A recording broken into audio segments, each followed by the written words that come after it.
चलिए बेताल पच्चीसी के इस अद्भुत कहानी और प्राचीन कहानी कला का गहराई से विश्लेषण शुरू करते हैं।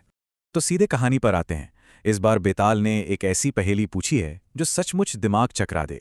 बात है राजा मक्केश्वर और उनकी बेहद खूबसूरत और गुणवान बेटी राजकुमारी शशिबाला की। विवाह की शर्तें बिल्कुल मामूली नहीं थीं। होने वाले वर को रूप, बल और ज्ञान तीनों में बेजोड़ होना था। इतनी कड़ी शर्तों के बावजूद 4 असाधारण राजकुमार विवाह का प्रस्ताव लेकर आए और हर कोई एकदम अनोखा। पहला एक बुनकर था। वो ऐसे शानदार रेशमी वस्त्र बनाता था जिनकी कीमत 5-5 लाख तक होती थी। दूसरा था अवंती का राजकुमार, जानवरों की भाषा समझने वाला और मानव शरीर के हर अंग का पक्का ज्ञाता। तीसरा चोल देश का अजेय तीरंदाज, जो केवल आवाज सुनकर अचूक शब्दभेदी बाण चलाने में एकदम माहिर था।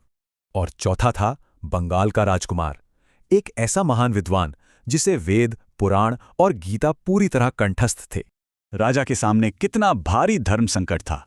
4 अलग अलग खूबियां। वाकई ये प्राचीन कहानी कला का एक बेहतरीन तनाव है।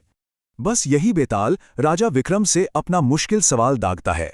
इन चारों में से सबसे उत्तम वर कौन है?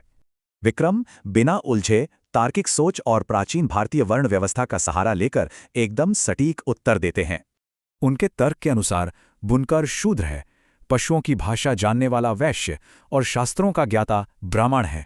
अब बचा सिर्फ तीरंदाज राजकुमार, जो क्षत्रिय है, मतलब वो बिल्कुल राजकुमारी के समान ही राजसी वर्ग का है।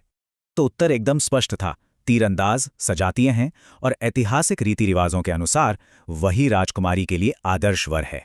ये सटीक उत्तर सुनते ही बेताल की जोरदार हंसी गूंजती है और वो तुरंत हवा में गायब हो जाता है। लेकिन इस शानदार कहानी कला में विक्रम बिना हार माने तुरंत वापस उसी पीपल के पेड़ की ओर लौट जाते हैं।